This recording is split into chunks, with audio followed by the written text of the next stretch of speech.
यस्य स्वयं स्वभावाप्तिरभावे कृत्स्नकर्मणः तस्मै संज्ञानरूपाय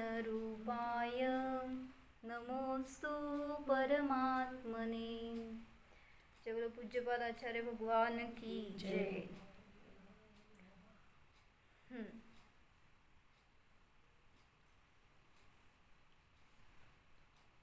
इष्टोपदेश ग्रंथामध्ये 10 नंबरचा श्लोक चालू होता आपला, त्याच्याविषयी आपण आज विशेष जाणून घेणार आहे।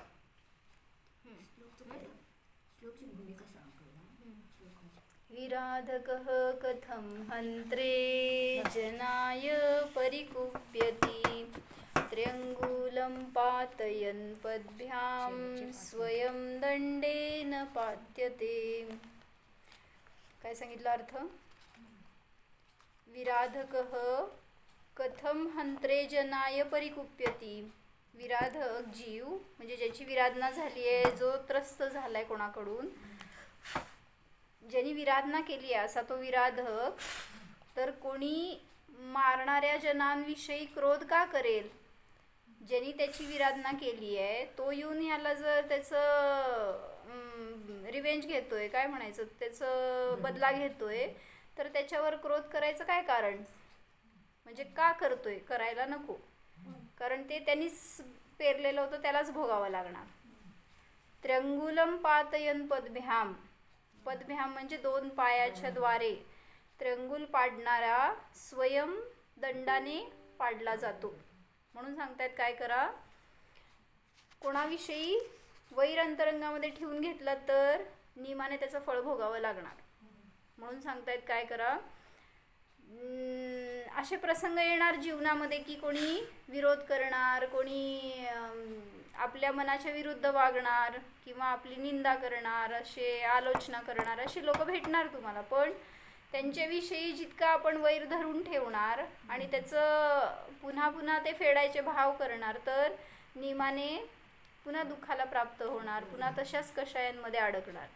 म्हणून सांगतायत की याच्यातून सुटायचं असेल तर एकच उपाय आहे, हे माझ्या कर्मांचं फळ आहे, परिणामांचं फळ आहे, हे जाणून त्याच्याविषयी माध्यस्थता, समता भाव आणायला पाहिजे। आणि तो येणार कधी? जेव्हा समता स्वभावाला जाणणार तेव्हाच। म्हणून मान्य परवा विचारलं होतं काय मी, की आपल्याकडून रागद्वेष का होतात, कशाय का होतात, कशाय व्हायचं काय कारण? आपलं कोणी ऐकलं नाही की राग येतो, कशाय होतो? आपण कोण? आपलं म्हणजे मी। तेच ना, आपलं ऐकलं नाही म्हणजे आपण कोण? एक तर आपण बोलणारे नाही, ऐकणारे नाही, ऐकवणारे नाही, आणि मला काय वाटतंय माझं सगळ्यांनी ऐकावं, म्हणजे मी काय आहे ह्याचाच निर्णय नाही झाला आपल्याला। मग ते परद्रव्य आहे, त्याचं परिणमन स्वतंत्र आहे, त्यांनी माझ्या अनुसार परिणमन करावं हीच चुकीचे पहिल्यांदा भाव। म्हणून सांगितलं जाते की रागद्वेष का होतो? पराकडं पाहतो म्हणून, दृष्टी पराकडं जातीये म्हणून रागद्वेषाची उत्पत्ती होते। आणि जिथं स्वभावाकडं दृष्टी गेली तिथं सगळे रागद्वेष त्याच समयाला थांबले, आणि मग तिथं बाहेरच्या त्या जीवांना सुद्धा निरपराध पाहिलं गेलं। आणि जोपर्यंत त्या पराला पाहतोय, त्याचे दोष पाहतोय, तोपर्यंत त्याच्याविषयी असे कशाय होत राहणार। म्हणून त्यांनी उदाहरण सांगितलंय काय, बरं तू सांग पहिल्यांदा, नंतर मी सांगते। तर त्याच्याविषयी थोडंसं आपण जाणून घेऊ। शेवटचं 5 मिनिटं मी। तर क्रोध कशाय का होतात आपल्याला? तर जेव्हा परद्रव्यामध्ये आपण इष्ट आणि अनिष्ट, हे आपल्याला इष्ट आहेत आणि हे आपल्याला अनिष्ट आहेत, मग इष्ट आलेले आपल्यापासून दूर गेले किंवा अनिष्टांचा संयोग झाला तर कारण की आपल्यामध्ये राहणं, आपण परामध्ये एकत्व ममत्व आहे, शरीरादी परद्रव्यामध्ये एकत्व ममत्व कर्तृत्व भोक्तृत्व बुद्धी आहे, की आपण परामध्ये काय करू शकतो? बदल करू शकतो। आणि ते बदल आपल्याप्रमाणे झालं नाही की आपल्याला क्रोध होतो। मग क्रोधाची कारणच सांगितलेली आहेत की काय, परद्रव्यामध्ये इष्ट आणि अनिष्ट बुद्धी करणे। मग त्याला उदाहरण सांगतात, पाण्यामध्ये आग लावू शकतो का आपण? का लावू शकत नाही? कारण की पाण्याचा स्वभाव काय आहे? शीतलता आहे. मग तसंच आपल्या ज्ञान स्वभावामध्ये क्रोध उत्पन्न होऊ शकतो का? नाही, कारण की तो ज्ञानाचा स्वभाव नाही आहे ना. आपल्या चारित्र्य गुणाच्या स्वभावामध्ये क्षमा गुण आदी आहेत, पण क्रोध विभाव सांगितलेले आहेत. पराच्या संयोगामधनं क्रोधाची उत्पत्ती झालेली आहे. तर आपण जर आपल्या स्वभावामध्ये राहिलो तर आपल्याला 4 कषाय भाव होणार काय? मग पुरुषार्थ कुणाचं कमी आहे? आपला आहे काय परद्रव्यांचं कमी आहे? तर आपला कमी का आहे? तर आपण स्वभावाचा आधार घेतला नाही आतापर्यंत. आणि जेव्हा स्वभावाचा आधार घेतो शक्ती नाही समजत आपल्याला आपली काय हां. शक्ती आहे. तर जसं पाण्याचा स्वभाव शीतलता आहे, तसा माझा स्वभाव क्षमा स्वरूपी आहे. तर जेव्हा आपण आपल्या क्षमा स्वभावाला जाणतो तेव्हा क्रोधाची उत्पत्ती होईल काय? 4 प्रकारची इच्छा सांगितलेल्या आहेत. एक विषयांची इच्छा. सतत काय आहे? 5 इंद्रिय आपल्याप्रमाणे, म्हणजे 5 इंद्रिय काय मागतील ते आपण द्यायचे भाव करतो. आणि त्याप्रमाणे झालं नाही की आपल्याला समजा आज तुम्हाला अमुक खीर खायचे भाव झाले आणि आपल्याकडनं झालं नाही म्हणजे आपण तर स्त्रिया करतो, पण ज्यांना पाहिजे आहे आणि त्याप्रमाणे झाली नाही जसं खातात तसं, तर लगे काय होते? मग ते रसनेंद्रियाच्या अधीन झालं ना. तसं एक मुलांच्या बाबतीत मोबाईल सतत बघत राहिले किंवा टी व्ही बघत राहिले तर आपण काय केलं? जाऊन बंद केलं. तर ते चक्षु इंद्रियाच्या अधीन झालेले असतात. मग त्या एक इंद्रियांच्या अधीन झाल्यावर ते इंद्रियांची विषय वस्तू थांबवली आपण तर लगे काय होते? क्रोध उत्पन्न होते. म्हणून क्रोधाची कारणं 4 प्रकारच्या इच्छांवर विजय मिळवण्यासाठी आहे.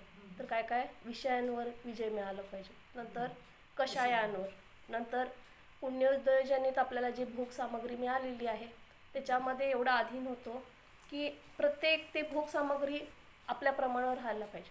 घर, गाडी, बंगला, म्हणजे त्याच्यामध्ये एवढा आसक्त होतो. पुण्याला भोगण्याची इच्छा.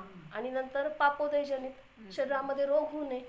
आणि शरीरामध्ये क्वचित रोग झाला तर लगे काय होते? कधी एकदा ते रोग दूर होईल त्याची आकुलता करतो. जिथं आकुलता आहे तिथं काय आहे? दुःख आहे. मग आपण आपल्याला निराकुल राहायचं असेल तर सगळ्या इच्छांवर विजय मिळवलं पाहिजे. मग सगळ्यात पहिला म्हणून सांगितलेलं आहे, उपवासाच्या दिवशी व्रत उपवास करतो तर नियम कसा आहे? विषय, कषाय आणि आहार. पहिला विषयांवर आपण डायरेक्ट काय करतो? एकासन उपवास करतो, डायरेक्ट आहारवर जंप करतो. मग काय केलं पाहिजे बा? तर पहिला आता तुम्ही आहे, आपल्याला व्रत उपवास होत नाही तर त्याचं काही हे करायचं नाही. आपल्याला होत नाही. आपल्या 2 गोष्टी आपल्या हातात आहेत की नाही? 5 इंद्रियांच्या विषयांवर विजय मिळवणं आणि नंतर कषायांवर विजय मिळवणं. ते व्रत उपवास केल्यासारखंच आहे. म्हणजे संयम म्हणजे फक्त आहार सोडणे एवढं वाटतं. सगळ्यांना मग त्या दिवशी पण 3 टाइम खावा ना तुम्ही, पण भक्ष्य खावा, शुद्ध खावा. का? आपली शरीराची स्थिती कशी आहे. आणि समजा आयुष्यभर आपण एकासन अष्टमी चतुर्दशी करायला आणि आता एकदम आजारपण आलं आणि करायला नाही झालं तर आकुलता झाली. मग तुम्ही आयुष्यभर केलेलं व्रत उपवास कशासाठी केलं? मग त्याला लंघन म्हटलेलं आहे. कशाला? जे स्वभावाच्या आधारानं न केलं आणि फक्त शरीराला कृश करण्यासाठी केलं तर ते काय आहे? लंघन आहे. आणि आपल्यात उपवास म्हणजे काय? उपवास. म्हणजे निकट. कुणाच्या निकट? आत्म्याच्या निकट. मग कुठलेही आता समजा सगळे आपल्या इंद्रियांच्या अधीन क्रिया झालेल्या आहेत. कुठले? धार्मिक क्रिया. पण देवदर्शन मिळालं नाही तर काय होणार? आकुलता होणार काय? का? देवदर्शनाचा हेतू काय होतं? वीतरागता आली पाहिजे. मग तुम्हाला इथं बसून पण वीतराग भाव होऊ शकतात की नाही? समजा डोळे आपल्याला आमच्याकडे नाही झालं तर आकुलता नाही करायची. आपण आयुष्यभर आता समाधीची वेळ आली तेव्हा समजा आपल्याला उठून नाही जाऊ शकत. मग तेव्हा काय आपण हळहळ करायची काय? की आज माझं देवदर्शन झालं नाही. देवदर्शनाचा हेतू निराकुल सुख होतं की आकुलताजनित सुख होतं? नाही. तर आज आपण देवदर्शन एवढे वर्ष का केलं? आपल्याला जी वितरागता कळायला पाहिजे होती ती कळलेली आहे की नाही? मग इथं बसून पण आपण ते वितराग परिणाम करू शकतो की नाही? मग कुठली आकुलताजनित नको पाहिजे क्रिया. आमचं व्यवहाराभासीचं प्रकरण सुरू आहे. काय 4 प्रकारचे व्यवहाराभासी सांगितलेले आहेत. काय? एकुल अपेक्षा धर्मधारक व्यवहाराभासी, नंतर परीक्षारहित अज्ञानुसारी धर्मधारक व्यवहाराभासी, नंतर 3रे प्रकार सांसारिक प्रयोजनार्थ धर्मधारक व्यवहाराभासी आणि 4थे धर्मबुद्धीसे धर्मधारक व्यवहाराभासी. 3 धर्मबुद्धीसे आपण सगळी त्याच्यात येतो का? एक क्रिया आपल्या दररोजच्या क्रियांच्या बाहेर गेली, कुठेही गेलो, कुणाच्याकडे गेलो, आजचा स्वाध्याय चुकला तर लगे आपलं काय, आता स्वाध्याय चुकला चुकला, मनाला खंत करतो ना. स्वाध्याचं स्वरूप काय होतं? स्वमध्ये राहायचं होतं, आधार शास्त्राभ्यास होता. शास्त्रांचा आधार जर त्या दिवशी मिळाला नाही तर आपल्याला आकुलता केली पाहिजे काय? नाही. तर ते सगळे आपण जे जे मंदिरला येतो हे सगळे चौथ्या कॅटेगरीमध्ये जास्त, आपले स्वाध्यायी लोकांची कॅटेगरी जास्त आहे. कुठली? धर्मबुद्धी से धर्मदार. कारण की स्वरूप समजले नाही षट आवश्यक क्रियांचे आपण. तर ह्याच्यात व्यवहाराभासीमध्ये काय सांगितलेलं आहे, जे पहिल्या प्रकारचे आहेत ना कुल अपेक्षा, ज्या कुलामध्ये आपण आता जैन कुलात जन्मलो तर आपण नित्य मंदिरला गेलंच पाहिजे, पाणी गाळून वापरलंच पाहिजे, रात्री भोजन त्याग केलंच पाहिजे. पण ह्याचा हेतू काय होता ते जर स्वरूप समजलो नाही. मग मुसलमानमध्ये पण आहे ना, 3 टाईम नमाज आहे, अभक्ष खायचं आहे त्यांच्यात. जर कुल अपेक्षानं आपण जर धार्मिक क्रिया करायला गेलो किंवा अहिंसा मार्ग किंवा हिंसा आहे, हे कशावर डिपेंड आहे? जर त्याचं स्वरूप समजून घेतलं तर. हां, मग म्हणून कुल अपेक्षा, कुलात जन्मले म्हणून धर्म केलं पाहिजे, हे चुकीची भ्रांती आहे. आणि हे व्यवहाराभासी मिथ्यादृष्टीमध्ये येतात. 4 प्रकारचे मिथ्यादृष्टी सांगितलेले आहे: निश्चयाभासी, व्यवहाराभासी, उभयाभासी आणि सम्यक्त्व सन्मुख मिथ्यादृष्टी. मग ही चौथी कॅटेगरी आहे ती ह्याच्या सगळ्यापेक्षा वेगळी आहे, ती योग्य आहे. पण पहिले जे उभयाभासीपर्यंत आहेत ना, निश्चयाभासी, व्यवहाराभासी, उभयाभासी, हे तिन्ही काय आहेत? मिथ्यात्व सहित आहेत. मग आपला हेतू काय होता ह्या धर्म करण्याचा? धर्म म्हणजे काय? वस्तूचा जसा स्वभाव आहे त्या स्वभावामध्ये राहणं. धार्मिक क्रिया करणं म्हणजे धर्मात्मा आहे काय? दररोज मंदिरला जातो उठून, किंवा पाणी गाळून पितो, किंवा कंदमूळ खात नाही, रात्री भोजन, हे लक्षण असू शकते काय? किंवा कषाय करणं म्हणजे धर्मात्माचं लक्षण आहे की नाही? कषायावरनं कोणाचं पॅरामीटर आहे काय? धर्मात्मा आहे की नाही? नाही, कषाय पण नाही आहे. तर काय आहे? आपल्यात अन्याय अनिती अभक्ष नको पाहिजे, धर्मात्माचं खरं लक्ष. का? कषाय कुठल्याप्रमाणे होणार? आपण ज्या गुणस्थानात आहे, मिथ्यात्वात असला तर अनंतानुबंधी जनित होणारच तुम्हाला, उदयानुसार तुम्ही तसे वागणारच. जोपर्यंत सम्यक्त्वाचा आधार, सम्यक्त्व घेत नाही तोपर्यंत आपले कषाय कसे असणार आहेत? अनंतानुबंधी जनित आहेत आणि उदयजनित आहेत. म्हणून कुणाची परीक्षा कषायावरनं करायची नाही, तर कशी त्यांची उदयानं आपल्याला बघायचं की त्या प्रकारचं त्यांना उदय आलेला आहे. म्हणून आपण कुणाचा द्वेषच करू शकत नाही. का? जर आपलं त्यांच्या कर्माच्या उदयांवर लक्ष गेलं ना तर आपल्याला त्यांचे कर्माचे उदय दिसतात आणि करुणाबुद्धी येते त्यांच्यावर. म्हणजे आपल्याला वाटत नाही की हा, हे फळाच्या दृष्टीनं आपण बघतो ना की कशाय केले. पण कशाय काय? तर क्रोध कशाय काय सांगितलेलं आहे की बिना क्रोधाच्या चारित्रमोहनीचे क्रोध प्रकृतीचा उदय असल्याशिवाय क्रोध होत नाही. आणि जर कुठला चारित्रमोहनी प्रकृतीचा क्रोधाचा उदय आला तर मुनिराज काय करतात? आत्म्यामध्ये, म्हणजे उदय आल्यावर क्रोध केलं पाहिजे असं नाही, पण जेव्हा क्रोध होणार तेव्हा त्याच्या पाठीमागचं कारण काय आहे? चारित्रमोहनी कर्माच्या क्रोध प्रकृतीचा उदय आहे. मग आपण कोणतर क्रोध करायला बघून काय म्हणायला पाहिजे? त्याचा उदय सुरू आहे.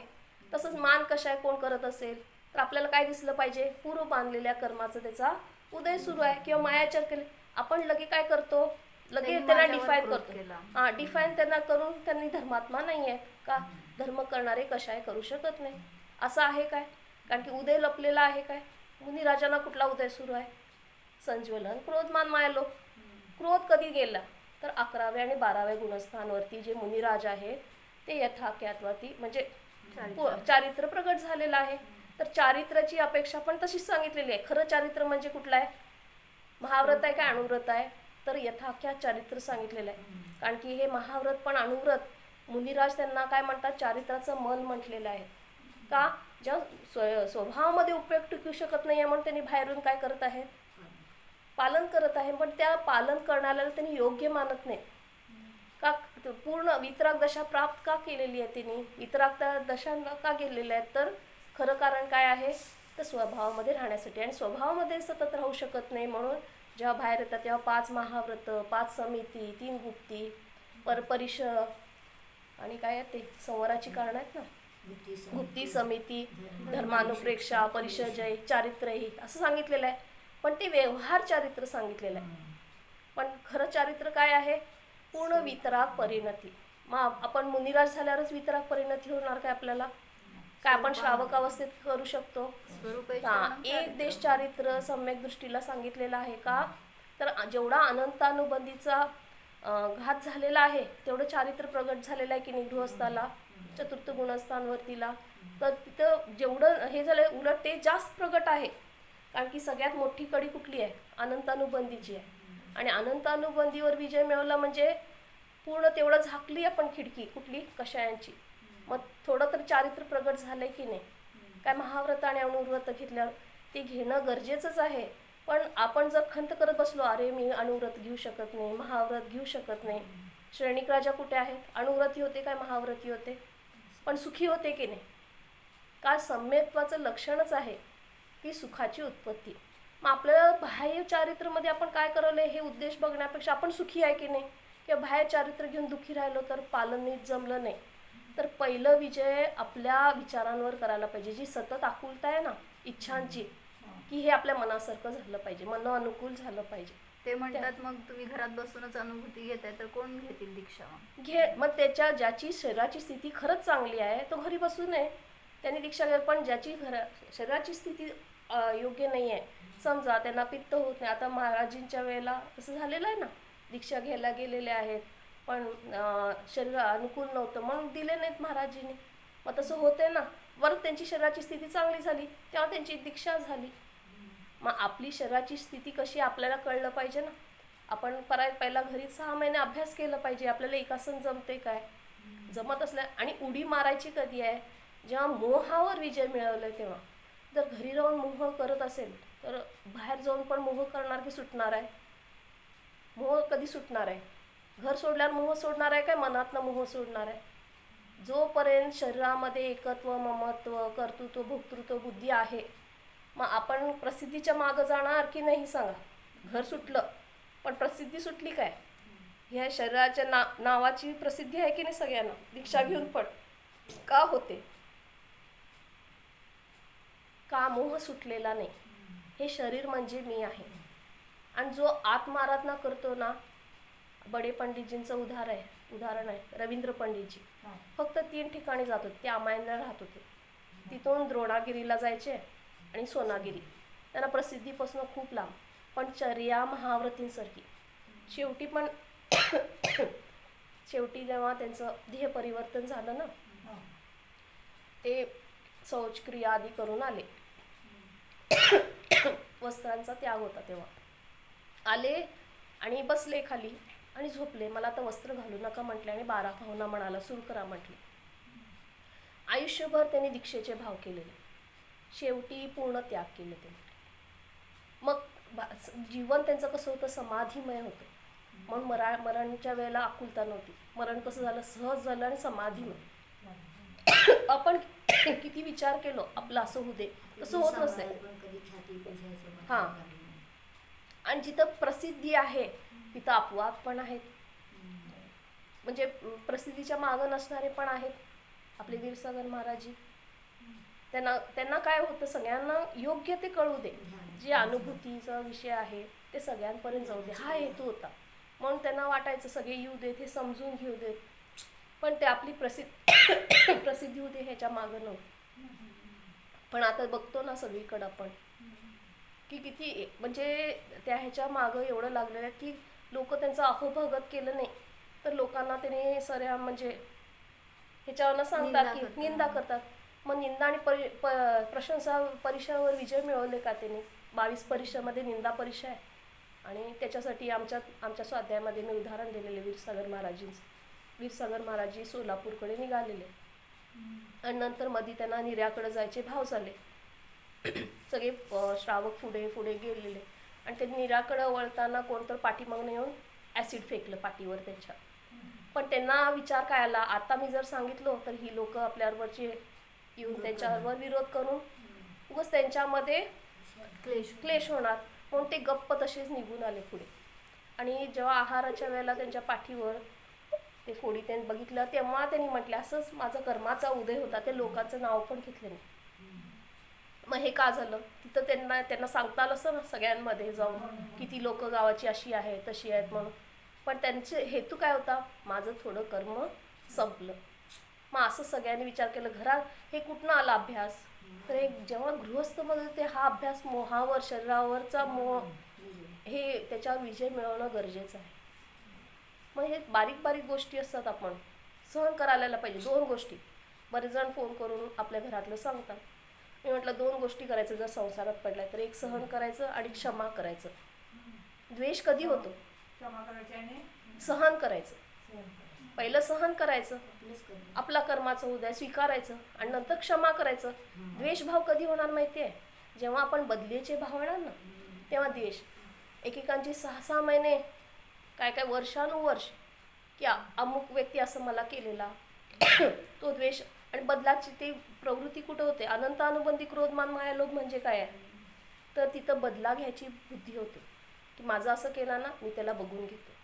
4 चौघात माझा अपमान केला ना, मी पण त्याला 4 चौघात अपमान करणार.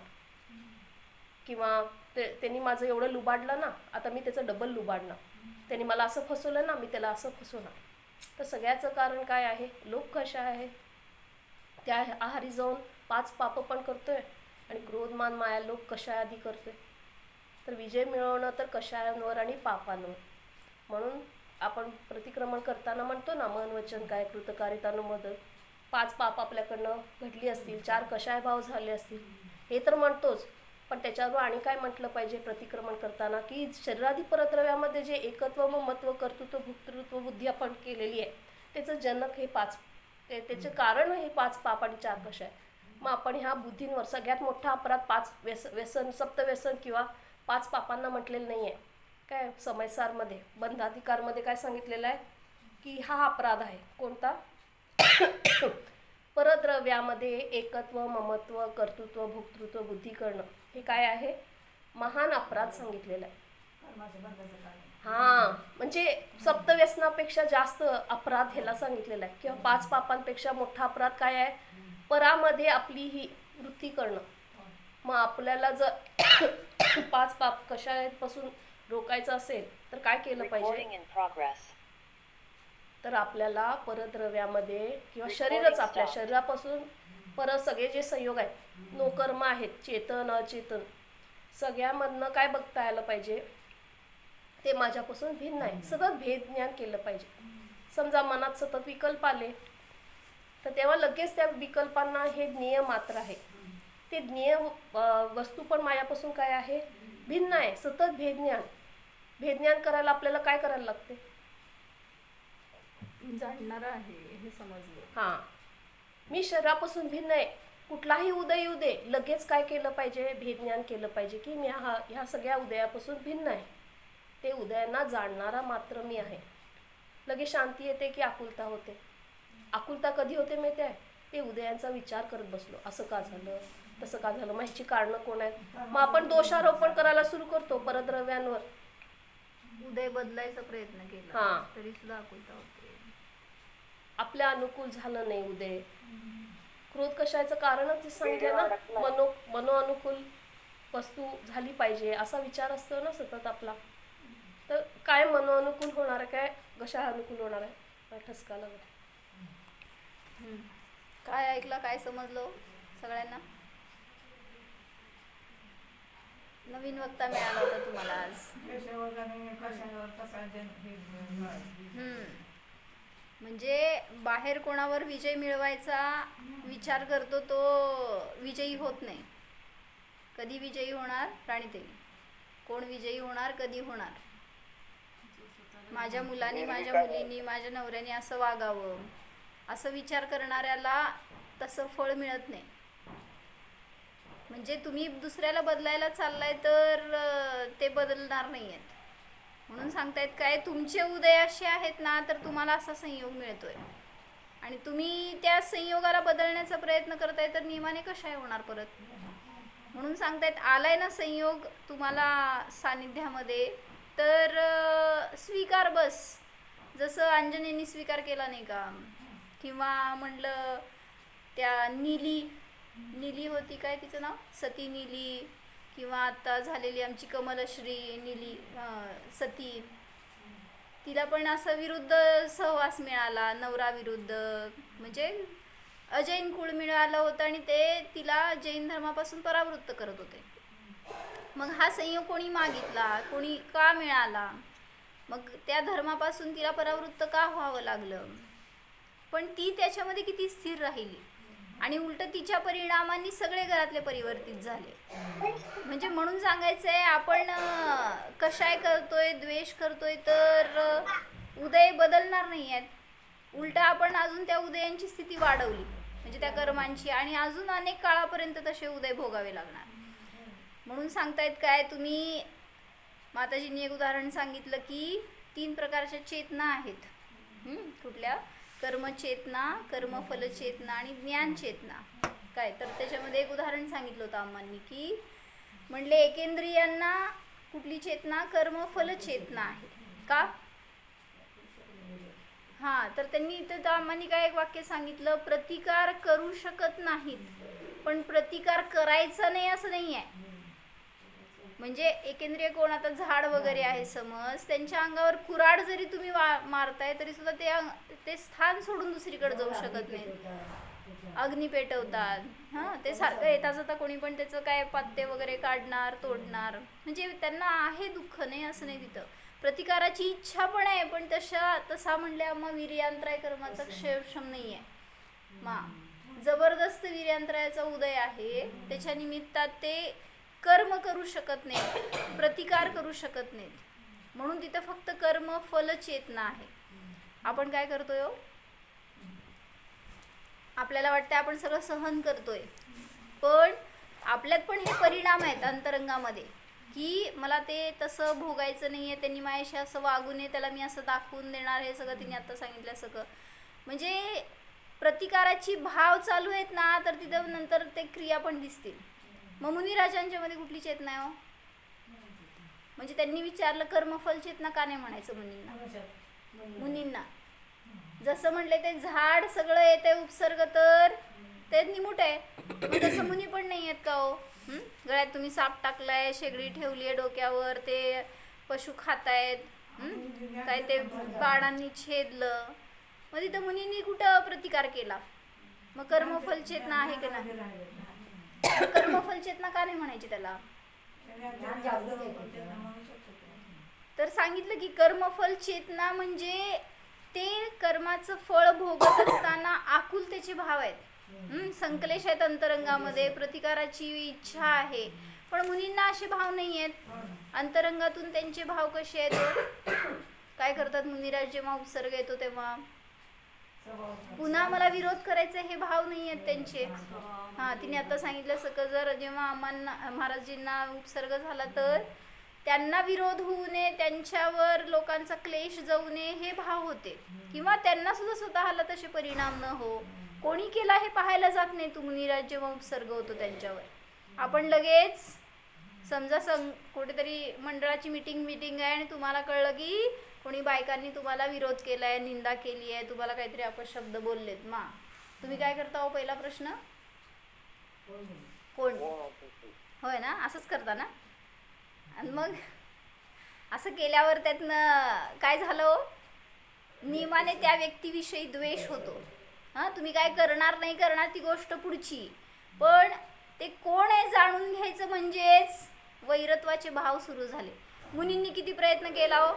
जेव्हा त्यांच्यावर उपसर्ग झाला तेव्हा यशोधर मुनींच्या गळ्यामध्ये साप टाकला. नंदकुमार काका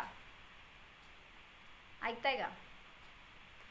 जेव्हा गळ्यात साप टाकला मुनींच्या, त्यावेळेस 2 जण समोर उभारले होते, डोळे बंद होते मुनींचे. मुनींना कुठं माहिती होतं कोणी टाकला साप? मग जेव्हा 2 समोर येऊन उभारले, श्रेणिक आणि चेलना, त्यांना कुठं माहिती होतं कोण साप टाकला? मग विचारायला पाहिजे होतं का नाही, कोण टाकला सांगा पहिला आणि कोण काढला? मग त्यांना आशीर्वाद द्यायला पाहिजे होता. काय केलं हो त्यांनी?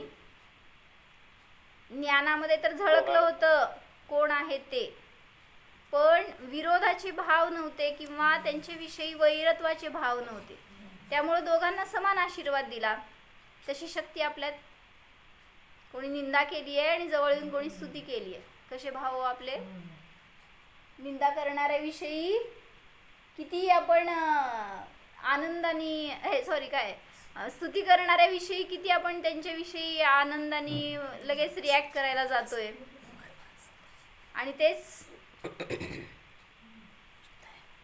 काय म्हणले मी, कोणी आपल्याला स्तुती केली तर तो मनुष्य हवा असा वाटतोय, आणि त्यांनी निंदा केली तर मग असे अनेक असतात की समोर स्तुती करतात आणि मागं निंदा करतात. काय करणार हो? आणि तुम्हाला माहिती पण असतं ते काय, हे लोक समोर स्तुती करतात आणि मागं निंदा करतात. त्यांच्याविषयी काय परिणाम करणार हो? हा. हम्म? त्या ते समोर जातात की त्याच्याविषयी भेदभाव आहे. हम्म. मग करू शकत नाही म्हणून मग आपण गप्प बसतो आपला.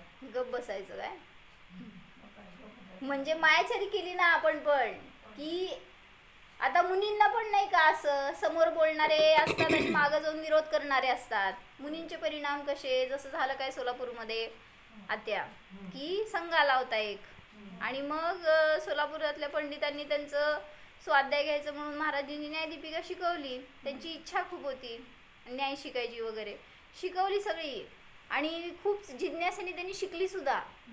आणि असं वाटायला की खरोखर त्यांनी खूप चांगलं आत्मसात केलंय आणि त्यांनी असं म्हणलंय सुद्धा की आम्ही आता हे पुढं जाऊन इतरांना पण सांगू शकतो वगैरे. आणि जस्ट सोलापुरातून विहार झाला आणि विजापूरमध्ये गेले, तर तिथे गेल्यावर त्या लोकांनी काय केलं, म्हणजे त्या संघातल्या मुनींनी काय केलं, म्हटले हे लोक सोलापूरचे असं शिकवतात. विरोध करायचा होता. म्हणजे काय म्हणायचं, एक ते माशी असती ते तोंडात घाण धरून जाते आणि जेव्हा मधावर बसती तर तिला तेच टेस्ट येणार आहे. तसंच आहे, अंतरंगामध्ये जर ते विरोधाचे भाव घेऊन बसलेले असतील, खूप चांगला उपदेश मिळाला तरी सुद्धा तो कार्यकारी ठरत नाही. आणि आपल्यासाठी तो उपयोगी पण नाही, ते त्यांचे परिणाम त्यांच्याबरोबर. आपण हा काय ना, म्हणून करायचं तर आहे? की जेव्हा शिकवलं ना ज्यांनी शिकवलं त्यांनी महाराजांचा चांगले भावना उपदेश शिकवले ना. खूप निर्मळतेने, आणि त्यांनी हाच विचार केला की जाऊ दे, देश ना गेलीये त्यांच्यापर्यंत, कधी ना कधी त्याचं कार्य होणार. म्हणजे तुम्ही कुठल्याही भावनेने ग्रहण आता करा. तुम्हाला अनेक उदाहरण म्हटलं, कांजी स्वामी होते ना, पंडित म्हणायचं, महान पंडित म्हणायचं. पंडितजी ते, तर त्यांनी कांजी स्वामींनी काय केलं, महान पंडितजींनी. हा आमच्या तोंडात तेच आहे. हा. तर का त्यांना विरोध म्हणायचं? विरोध विरोध कर, तो एक बहुमान म्हणून दिलेला आहे. होय, पण स्वामी हे शब्द नियमाने निर्ग्रंथ मुनींनाच हा, बरं. वापरला जातो, भावलिंगी संतांनाच. तर त्यांच्याकडे शिबिर होतं ना, कुठे नागपूरला काही कुठे, तर तिथे काळे झेंडे घेऊन सगळे विरोध करायला खूप लोक आली. तर ते पंडितजी म्हटले की एवढी लोक काळे झेंडे घेऊन का येत आहेत, म्हणजे त्यांची मनाची पवित्रता केवढी होती, तर तुमचा विरोध करायला येत आहेत असं सांगितलं. तर तेव्हा लगेच काय म्हटले, पहिला सगळ्यांना पाणी पाजवा, उन्हात ना आलेले आहेत ते. म्हणजे त्यांची करुणा, त्यांना काय विरोध करायला माहीत असून पण त्यांच्या भावमध्ये बदल झाली का, त्यांच्या जीवनात समता भाव. तर आपल्या जीवनात जेव्हा समता भाव येते ना, आपल्याला कुणाविषयी द्वेष समोरचा व्यक्ती आपली निंदा करू दे, समोर गोड बोलू दे किंवा पाठीभाव, आपल्याला काय करायचं त्यांचे परिणाम घेऊन आपल्याला काय, त्याचे औद्योगिक भाव, आपल्याला त्याच्या भावनेमध्ये बदल करू शकत नाही माहितीये. तर तो त्याच्या उदयाप्रमाणे तो तसे भाव करायला, आणि आपल्या उदयाप्रमाणे आपण काय करू शकतो, समता भाव धारण करू शकतो. कारण विशाखा स्तोत्रमध्ये परवा विधान झालं ना, त्यात पण जितूबाई हे सांगितले. आपण आपल्या हातात आपले परिणाम आहे. समोरचा व्यक्ती कसं वागतोय तसं आपण वागायला पाहिजे. काय, समोरचा जर आपल्याशी चांगला वागला तर आपण चांगलं वागायचं, समोर आपला इग्नोर करायला लागला किंवा हे केलं तर आपण इग्नोर नाही, आपण त्यांच्याप्रमाणे का वागायचं, आपल्यामध्ये काहीतरी स्वतःच आहे काय. द्रव्य दृष्टी बघायला तो निर्दोष परमात्मा सांगितले. बर्डे पंडितजींचं कायम एक वाक्य आहे, तुम्ही निर्दोष परमात्मा आहे ना, तर सगळ्यांना निर्दोष परमात्मा बघायची आपल्याला सवय, भगवानात्मा बघा किंवा निर्दोष परमात्मा. त्यांनी पण 18 दोषांनी कधी ना कधी तर रहित होणार आहेत की नाही, आपल्या अगोदर अरिहंत होतील, आपल्या अगोदर सिद्ध होतील. मग आपण त्यांचे नाव ठेवलं तर आपण कधी अरिहंत होणार किंवा आपण कधी सिद्ध होणार, आणि त्यांच्यामुळे आपण आपले परिणाम का बिघडवायचे.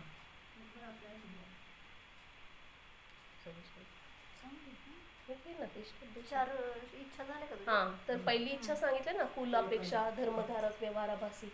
तर आपण कुलामध्ये आहे म्हणून आपल्याप्रमाणे वागायला पाहिजे. काय धर्म सगळ्या क्रिया. तर पाणी का गाळून पितात जैन लोक, तर एका थेंब पाण्यात अनंत जीव सांगितलेले आहे. असंख्य एक थेंबा पाण्यात तर असंख्यात जीव आहे. मग त्या जीवांची विरहत होऊ नये आपल्याकडून, का आपण पण त्या पर्यायामध्ये जाऊन आलेलो आहे की नाही कित्येकदा तरी. मग त्या जीवांची विराधना होऊ नये म्हणून काय करायचं, आपण पाणी गळून पितो की आपण जैन धर्मात जन्मलोय म्हणून पाणी गळून प्यायचं. जरी ही बुद्धी असेल आणि तुमची चुकून कुळ बदललं, मुली जातात ना दुसऱ्या कुळात, मग तिथं त्यांनी कुठल्या कुळाप्रमाणे वागावं, जैन धर्माप्रमाणे वागावं की त्या कुळाप्रमाणे. तर आपले कन्सेप्ट जर क्लिअर असेल की आपण का कुठल्या कारणानं या धर्माची क्रिया करायलो, तर आपल्याला आनंद पण मिळतोय आणि ते कधीच सुटणार नाही. तर दुसरा व्यवहाराभासी कोण सांगितलेला आहे? परीक्षारहित आज्ञानुसारी. आपण आपल्या शास्त्रामध्ये दिलेत परीक्षारहित आज्ञानुसारी. आगमामध्ये आज्ञा सांगितल्या त्याप्रमाणे वागणारा. मग परीक्षा केली नाही, 7 तत्वांची परीक्षा केली काय आपण? 7 तत्वांची नावं तोंडपाठ आहेत की नाही? आज्ञा आहे. 7 किती तत्व आहेत म्हटलं की काय सांगणार आपण?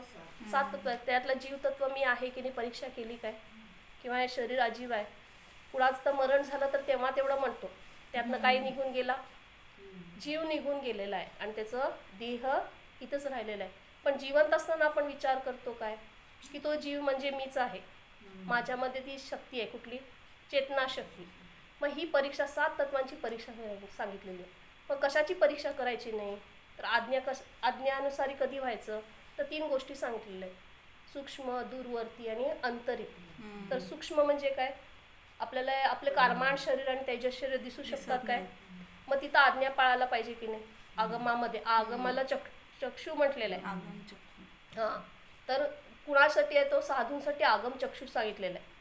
आगम चेट्टा काय सांगितलेलं आहे? तदो जेठ्ठा. काय आगम आपले चक्षु काय आहेत? आपल्या डोळ्यांना निगोदी जीव दिसणार आहेत काय? तर आपण कुठं सत्य मानलं? कारण की आगममध्ये दिल्याप्रमाणे. तर सूक्ष्म दूरवर्ती म्हणजे कुठले? नंदीश्वर आदीची परीक्षा करू शकतो काय आपण? 7 नरक आहेत. हां, 7 नरक. स्वभाव हां, सूक्ष्म आहे. आत्मा दिसू शकतो का आपल्याला? केवली गम्य आहे ना, मग तिथं भगवंतानी सांगितलेलं आहे ना, तू आत्मा आहेस. हां, आगमाप्रमाणे. आणि दूरवर्ती म्हणजे कुठले? 7 नरक आहेत, 16 स्वर्ग आहेत. तिथं जाऊन परीक्षा करू शकतो काय आपण? नाही. मग तिथं जसं आगममध्ये सांगितलेलं आहे तसं आपण ऐकलं पाहिजे. आणि नंतर अंतरित, काल गेलेला आहे, आपले 63 शलाका पुरुष झालेत की नाही ह्याच्यावर शंका करू शकतो काय? किंवा 24 तीर्थंकर झालेत की नाही? कारण की तिथे जाऊन आपण परीक्षा करू शकत नाही. मग कुणावर विश्वास केलेला आहे? तर आगमावर विश्वास केलेला. मग तिथं आज्ञा पाळली पाहिजे. बाकीच्या ठिकाणी कंदमुळामध्ये म्हणा, याच्यात तो निगोदी जीव आपल्या चक्षुगम्य नाही आहे, मग खाल्लं पाहिजे काय? परीक्षा करू शकत नाही म्हणून तिथं आज्ञा पाळली पाहिजे. फक्त 7 तत्वांचं मी जीव आहे याची परीक्षा केली पाहिजे आपण. तिसरे प्रकारचे व्यवहाराभासी कोण सांगितलेत? सांसारिक प्रयोजनार्थ धर्मबुद्धीचे नाही, धर्मधारक व्यवहाराभासी. कोण आहेत हे जीव? तर संसार सगळं व्यवस्थित होऊ दे. हां, सगळं आपले दुःख नको, आपल्याला शारीरिक वेदना नको, हे घेऊन जे मंदिरला जातो की एवढं विधान केलं, आता ह्या गोष्टीची प्राप्ती होणार, करतो ना भक्तांबर. आता कशासाठी म्हणतात भक्तांबर? का करतात अलीकडे? प्रत्येक श्लोकाला एक रोग निवारण सांगितलेलं आहे. मग रोगमुक्तीसाठी केलेलं आहे ना. स्तोत्र कशासाठी लिहिलेलं मानतुंगाचार्यांनी? तर स्तुती केलेली आर्यंतांची. रूपस्थ ध्यान आहे त्याच्यात. भगवंतांची स्तुती म्हणजे पूर्ण रूपस्थ ध्यान आहे, धर्मध्यान आहे ते, तो स्तोत्र. तर त्याचा हेतू आपण काय केला? रोग निवारणासाठी. मग त्याला मिथ्यादृष्टी सांगितलेलं आहे. केलं नाही का आतापर्यंत आपण? मंदिरला का गेलो? स्कूलमध्ये असताना एक्झाम आली की जात होतो ना, चांगले मार्क्स. हां, असे ह्या चुकीच्या गोष्टी केलेल्या आहेत. पण आता आपण विचार काय केला पाहिजे की आपल्याकडनं कुठलाही हेतू नको की अमुक गोष्टी करून, धर्म साधना हे करून किंवा व्रत उपवास करून आपल्याला मोक्षाची प्राप्ती होऊ दे, पदाची पण प्राप्ती नको आहे. सम्यक दर्शन हे पण काय आहे? पर्याय आहे ना. आपल्याला स्वभावाची प्राप्ती होऊ दे. कुठल्या? वीतराग स्वभावाची. फक्त हेतू हा पाहिजे. कुठलेही पद प्रतिष्ठा किंवा एवढे उपवास केल्यावर एवढी प्रसिद्धी होणार आपली करतात ना, 16 करण, दशलक्षण. त्याचं स्वरूप माहिती आहे काय? हे आता सांगितलं ना, विषय कशा आहे, आहार. जर तुम्ही दशलक्षण उपवास केला आणि दुकानात जाऊन बसला, उपवास का केलो आपण? आत्म्याच्या निकट राहण्यासाठी की आरंभिक क्रिया करण्यासाठी? जर आरंभिक क्रिया करायची असेल तर उपवास केलं नाही पाहिजे, तेच करायचं. खरं उपवास केलं त्या शब्दाचा अर्थच काय आहे? आपल्या निकट राहायचं होतं म्हणून केलेलं आहे. मग असं आपण आतापर्यंत अनंत वेळा केलेलं आहे. मग आता करायचं काय? तेच चुका. कुठल्याही सांसारिक प्रयोजन पाहिजे काय आपल्याला? किंवा देवगतीची प्राप्ती होऊ दे, पुढची देवगती मिळू दे, सुलभ गती चांगली गती मिळू दे, नरक गती नको, तिऱ्यांची गती नको. आतापर्यंत हेतू 5 पापांचा तोच होता ना, 5 पाप केलं की आपण नरकात जाणार. पण जर आपण स्वभावात राहिलो तर हे सगळ्या गोष्टीपासून आपण पुण्यासाठी सुद्धा करते ना खूप वेळा. पुण्याचं आहे सगळं. अनुष्ठान हे कशासाठी करतो? कारण की पुण्याला आपण काय मानत नाही, संसाराचं कारण मानत नाही ना आपण. पापाला तेवढंच हे मानतो ना, हे मानतो. पण जेव्हा पुण्य हा साधन आहे, व्यवहार मोक्ष मार्ग काय आहे? साधन आहे. कशापर्यंत जाण्यासाठी? निश्चय मोक्ष मार्ग. खूप केला, व्यंजन खूप केलं आपण घरात, खीर केली, सगळं केलं आणि ते खाल्लोच नाही तर मग कारण काय होतं? ह्या क्रिया करायचं कारण एक वितराग परिणती होती आणि ती वितराग परिणती झालं नाही तर त्या कारणांना 0 व्हॅल्यू आहे. क्रिया झाली. मग ते आपण हे 3 नंबरचे जे व्यवहाराभासी आहेत त्यांना उद्देशच माहीत नाही आणि कारण काय आहे आणि कार्य काय आहे माहीत नाही जीवनातला. त्यामुळं बाकीचे देखादेखीमध्ये करतो. इतर धर्मात बघा ना, हे मंगळवार केलं, शुक्रवार केलं, प्रत्येकाचं आहे ना, विघ्न हरता, हे विघ्न निघून जातील. चतुर्थी केलं, एकादशी केलं. आपल्यात पण करायला लागलेत की हो काय? रविवार, पार्श्वनाथांचा वार, हे सगळे चल मल आगाड दोष सांगितलेले आहेत. हे कुठले क्षमिक सम्यक दर्शनचे, की आपली ते तीर्थंकरांमधनं पण करतो. हे तीर्थंकर म्हणजे आपले प्रिय पार्श्वनाथ तीर्थंकर. किती नमुन्याचे पार्श्वनाथ तीर्थंकर सांगितलेले आहेत? चिंतामणी पार्श्वनाथ, सहस्रफणी पार्श्वनाथ. मंदिर ते त्या एक क्षेत्राची महिमाच करून टाकलेले आहेत. भगवंतांकडं आपण त्याचे किती फणी आहेत बघायला जातो. काय वितराग, त्यांनी कशी वितराग 18 दोषांरहित झालेत, हे स्वरूप बघायला जातो. म्हणजे किती प्रकारचे मिथ्यात्व आपण केलेले आहेत. आणि धर्ममार्गामध्ये राहून जे धर्म नाही करणारे तर ते मिथ्यात्वातच आहेत, पण धर्म करणाऱ्यांमध्ये पण किती मिथ्या मान्यता आहेत. क्रियाकांडमध्ये तर हे 3 नंबरचे काय आहेत? फक्त हेतू पुण्याचे आणि पुण्य मिळू दे आणि पाप नको. सुख समृद्धी होऊ दे, घरामध्ये धन धान्य येऊ दे. दिवाळीत करतो की नाही लक्ष्मीपूजा? का करतो? आता त्याची वेगळी करतात मंदिरात, हे दुकानात कुठली वही पूजन ते आपली जिनवाणीची करतो. पण उद्देशच काय होता तो त्या दिवशी करण्याचा? पैसे, लक्ष्मीची प्राप्ती आहे ना. खरी लक्ष्मी काय होती? लक्ष्मी, अंतरंग लक्ष्मी प्राप्ती होती. त्यांना अनंत चतुष्टय लक्ष्मी प्राप्त झालेली ना. गौतम गणधरानं. तर आपण ते उद्देश ठेवलो काय? बहिरंग लक्ष्मीची प्राप्ती होऊ दे. मग हा उद्देश जिथं चुकीचा आहे तिथं कारण जिथं चुकीचं आहे तिथं कार्य पण असफल आहे, मिथ्यात्व आहे. मग 4 प्रकारचे मिथ्या दृष्टिकोन सांगितले व्यवहाराभासी. धर्मबुद्धी से धर्मधारक व्यवहाराभासी सांगितलेलं आहे. तर ह्यांना धर्मबुद्धी से, धर्म सगळ्या कार्य व्यवस्थित तुम्हाला वाटणार पण नाहीत. लवकर सकाळी 6ला उठून मंदिरला जातील, पूजा करतील, पण जे नित्य आवश्यक क्रिया आहेत ना सगळं करतील. पण त्यांना रत्नत्रयाचं स्वरूपच माहीत नाही. सम्यक दर्शन म्हणजे काय माहीत नाही, सम्यक ज्ञान काय माहीत नाही आणि सम्यक चारित्र्याचं स्वरूप माहीत नाही. मग व्यवहार मोक्ष मार्गला पहिला निश्चय मोक्ष मार्ग पण माहीत पाहिजे ना. कशासाठी केलो आपण व्यवहार मोक्ष मार्ग? शिकण्याची इच्छा पण नसते ते आजकाल. कारण की ते एवढं इझी रिफ्लेक्स, जसं सकाळी उठून ब्रश केलो, आंघोळ केलो, नाश्ता केलो, तशा सगळ्या षट आवश्यक क्रिया करतो. पण उद्देश माहीत नसल्यामुळं तो मिथ्यात्वामध्येच आहे. व्यवहाराभासी सांगितलेलं आहे. तर गाथा आहे की ती क्रियाकांड से ना मिले यह आत्माभिराम, ज्ञान कला से ही सुलभ चेतन, यह आत्मराम, असं एक गाथाच आहे. तर त्यांनी ते ह्याच्यात काय सांगितले? सम्यक्त्वाची कारणं काय होती? तर खऱ्या देवशास्त्र गुरूंवर काय केलं? यथार्थ श्रद्धा. नंतर 7 तत्वांची यथार्थ श्रद्धा, प्रतितीपूर्व. तर खऱ्या देवशास्त्र गुरूंची श्रद्धा करणं म्हणजे काय? खऱ्या देवांचं स्वरूप पहिला माहीत पाहिजे ना आपल्याला. त्यांनी कसे आहेत आणि त्यांनी काय उपदेश दिलेले आहेत. हिताचा उपदेश म्हणजे काय? संसाराचा उपदेश कुठल्या तीर्थंकरांनी दिलेला आहे की असं केल्यावर संसार मार्ग सफल होईल. तर हिताचा उपदेश म्हणजेच माहित नाही ना. हितच माहित. आपलं हित कशात आहे? मग जेव्हा देवाचा निर्णय करतो, कसे आहेत आपले देव?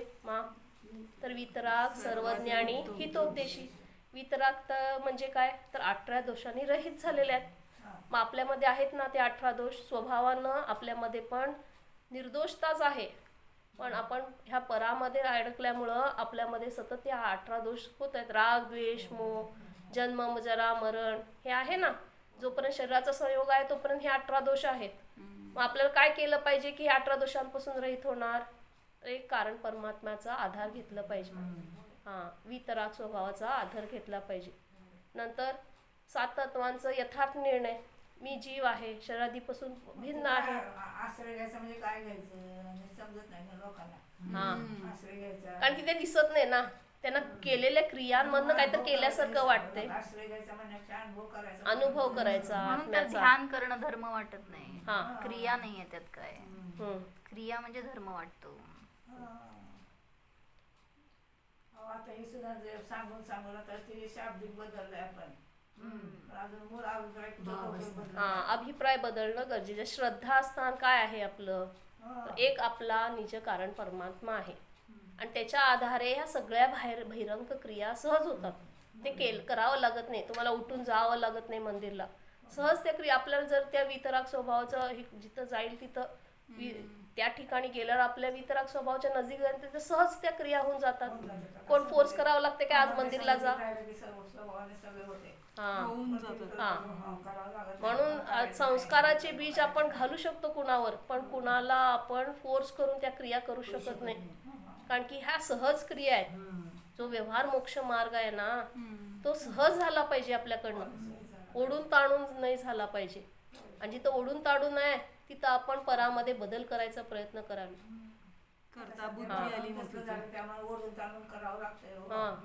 म्हणून पहिला सम्यक दर्शनाचं स्वरूप कळलं पाहिजे. काय म्हणला मग? वातावरण सध्या उलटच आहे ना सगळं. त्यामुळे श्रद्धा बळजबरीनं करावं लागतंय. आपण संस्कार घालायचं काम करायचं. शेवटी त्यांचं त्यांच्याकडे कुत्राकडे घेऊन चालाय ते पण म्हणते आहे तर बकरीच माहिती पण आहे, श्रद्धा पण आहे. प्रत्येक जण म्हटल्यानंतर बदलली ना. म्हणजे श्रद्धा कशी बदलली ते सांगितलं. तो ठग असतो, 3 जण ठग असतात आणि ते 1 मिनिटाचा 3 जण ठग असतात आणि त्यांनी मिळून त्या माणसाची शेळी त्यांना ठगवायची असती. खूप चांगली शेळी असते त्याच्याजवळ म्हणून. आणि मग ते निघाले एका रस्त्यावरनं कसं ठगायचं म्हणून. आणि हा निघाला होता खरेदी करून. काय होतं ते? शेळी चांगली होती आणि ती खरेदी करून दुसऱ्या गावाला चालला होता. आणि मग हे 3 जण टाइम इंटरवल नंतर ते भेटले एकमेकांना ठरवून. तसं पहिला भेटला आणि म्हणला की कुत्र्याचं पिल्लू कुठं घेऊन चालला? तो म्हणला कुत्रं नाही आहे, हे शेळी आहे. मग ते पुढं गेला, परत दुसरा भेटला. म्हणला अरे ते कुत्र्याचं पिल्लू का न्यायला लागलायस? तो म्हणला अरे कुत्रा नाही आहे, शेळी आहे. आता काय झालं, पहिल्यांदा थोडंसं वाटलं होतं की कोणतरी बोलतंय असंच. दुसऱ्यांदा टच झालं. आता 2 जण असं का म्हणतात. तिसरा वेळी भेटला आणि म्हणला की कुत्र्याचं पिल्लू मला दे. आता ते इतकं झालं की म्हणजे मीच फसलं गेलोय. देऊन टाकलं त्यांनी. म्हणजे काय झालं, आपलं ते आमच्या प्रोज मध्ये होतं ना, असं श्रद्धा बदलती हे सांगायला बैलाला गाडव म्हणतात. असंच टाईप मध्ये. म्हणजे असं श्रद्धांना की कोणी सांगायला गेलं की तुम्हाला पण तुम्ही ह्यांच्यावर श्रद्धा ठेवताय, हे कुठले गुरु आहेत, हे कुठले देव आहेत, असं कोणी 4 लोकांनी सांगितलं की तुमची श्रद्धा लगेच बदललेली असते. तिथं काय जातो, इथं जा.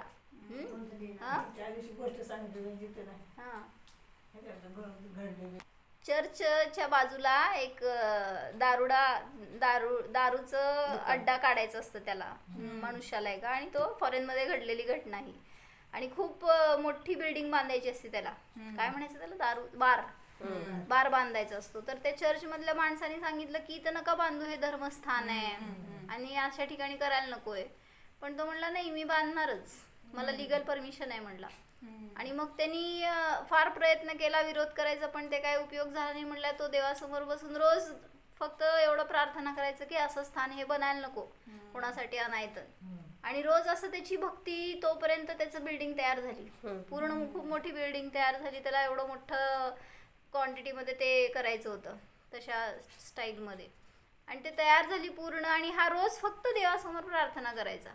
आणि ज्या दिवशी त्यांचं ओपनिंग होतं त्याच्या आदल्या दिवशी त्या बिल्डिंगवर वीज पडली आणि पूर्ण बिल्डिंग कोलॅप्स झाली, जमीनदोस्त झाली. आता काय झालं, त्या बारवाल्यांनी या चर्च मधल्यावर केस केली की मला तुम्ही $20 लाख द्यायला पाहिजेत माझ्या बिल्डिंगचा जुर्माना म्हणून. तर हा म्हणला की मी का द्यायचे, कोण भक्त.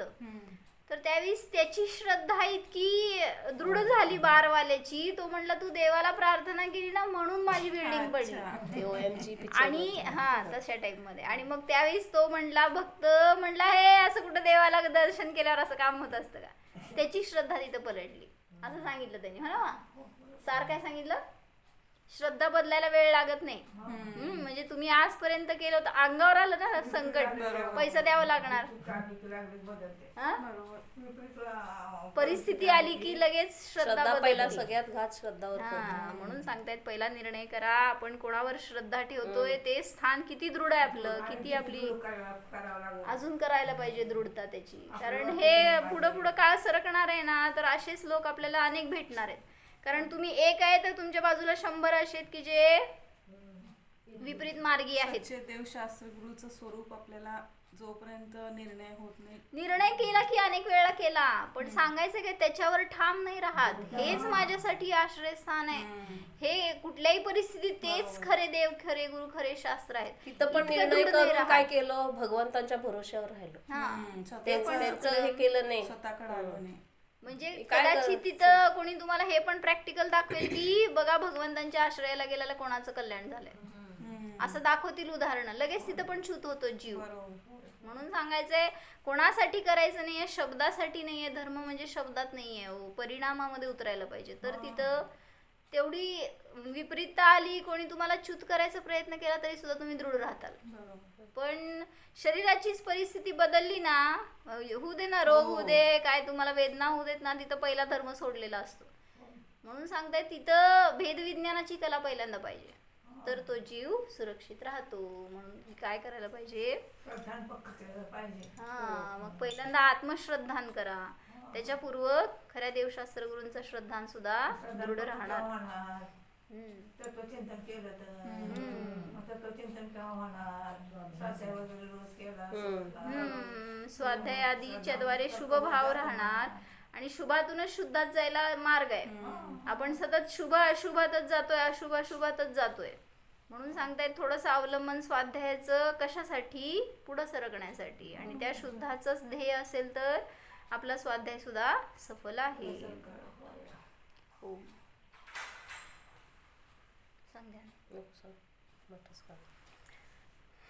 जाणा स्वतःच्या श्रद्धा ज्ञान चारित्र्य गुणसंपन्न शुद्ध जीवाला जाणा. मी म्हणजे जीव आहे अनुभवा, मी शरीर नाही, मनुष्य नाही, स्त्री नाही, पत्नी नाही, माता नाही. मी तर स्वतःला मी जीव पहा, मीचा निर्णय करा.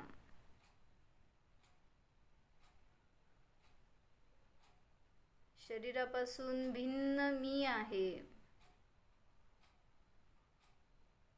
शरीर हे माझे रूप नाहीच.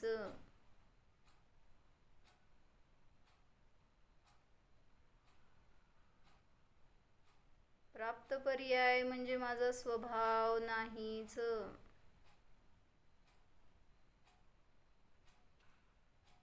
सुंदर रूप आहे पहा.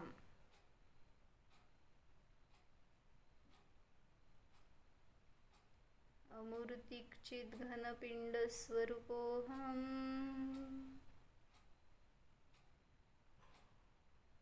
निराकार चिद्रूपोहम. जीवोहम.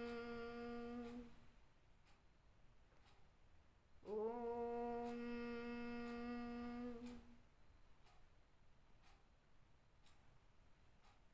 विसर्जन. नमो हरिहंस.